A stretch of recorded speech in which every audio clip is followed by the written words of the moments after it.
ఇంకా ఇంకొక ఆయన వస్తాడు రేపు పొద్దుగాల టీఆర్ఎస్ ఆయన వచ్చి ఏమంటాడు, నన్ను గెలిపించండి ప్రశ్నించే గొంతుక అంటాడు. నువ్వు ప్రశ్నించే గొంతుకానే మొన్న పల్లా రాజేశ్వరరెడ్డికి వేస్తే పట్టభద్రులు అంటే ఇది పాగలగాళ్ళు ఎమ్మెల్సీ అని ఆడ బారేసిపాయ. ఎందుకు వచ్చింది ఈ ఉప ఎన్నిక? పల్లా రాజేశ్వరరెడ్డి రాజీనామా చేస్తేనే కదా నీకు వద్దని ఆడ బారేసిపోయిన పదవి కోసం మళ్ళా ఇవాళ వస్తావు రేపు పొద్దుగాల. ఇక రెండో అంశం, ఇంకా ఎవరన్నా వస్తే మీకు నాకు మధ్య బ్రోకర్ అవుతారు తప్ప నేరుగా కలిసి మనం మీ సమస్యలు నాకు విన్నవించుకొని నేను ప్రభుత్వం ద్వారా ఇంప్లిమెంట్ చేయించేటువంటి వారధిని డిస్టర్బ్ చేసేటోళ్ళే తప్ప ఇంకోటి కాదు. దయచేసి పట్టభద్రులారా ఆలోచించండి.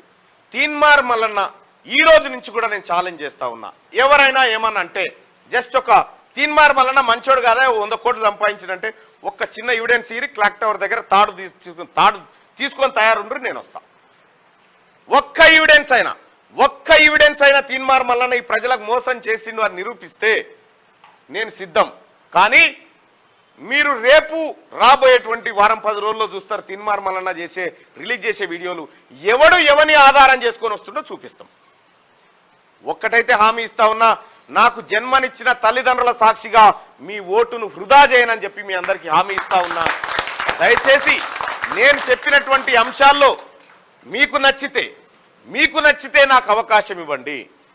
తీన్మార్ మల్లన్న ఒక ఆయన పాపం పిల్లగాడు జీవో 46కు సంబంధించిన ఒక పిల్లగాడు క్యూన్యూస్ ఆఫీస్కి వస్తే ఆయన ఎవడో మెడల్ పట్టేలా కొట్టినని చెప్తాడు. ఏది మరి ఎవిడెన్స్? ఎవడన్నా క్యూన్యూస్ ఆఫీస్కి ప్రతిరోజు 1500-1000 మంది వస్తారు, ఏ ఒక్కళ్ళు లేడా అంటే ఓ బట్టగాలు చేయాలనేటువంటి కార్యక్రమం. నేను చెప్తా ఉన్నా, కాంగ్రెస్ పార్టీ ఏ హామీ ఇచ్చిందో ఆ హామీకి మేము కట్టుబడి ఉన్నాం. ఆ హామీలన్నీ నెరవేర్చే బాధ్యత మా భుజాల మీద ఉంటుంది. ఒకవేళ తీన్మార్ మల్లన్న ఆ హామీ నెరవేర్చకపోతే రైట్ టు రికాల్ ఉన్నది, నన్ను దించేసే హక్కు మీకు ఉంటుంది.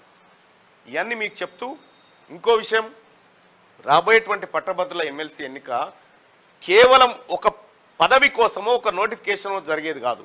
రాజకీయాల్లో జరగాల్సిన మార్పులు, ప్రజల్లో రావాల్సినటువంటి చైతన్యం గురించి కూడా ఆలోచన చేయాలని చెప్పి చెప్తా ఉన్నా. తీన్మార్ మల్లన్న ఒక పిల్లగాడు వచ్చి తీన్మార్ మల్లన్న ఓడగొట్టానంటాడు. తీన్మార్ మల్లన్న ఓటమి కొత్తనా? గెలిపే కొత్త. కానీ తీన్మార్ మల్లన్న ఓటమి కొత్త కాదు, గెలిపే కొత్త. ఒక విషయం, ఒక ఆయన ఏమంటాడు, తీన్మార్ మల్లన్న నువ్వు అండ్లకు పోయినావు, ఇండ్లకు పోయినావు.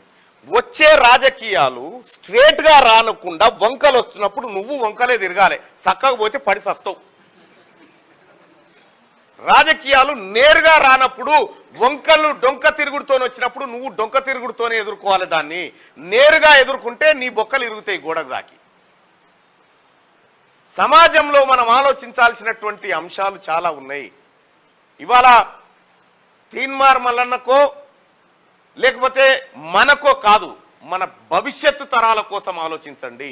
మన భవిష్యత్తు ఎలా ఉండాలనేది ఆలోచించండి.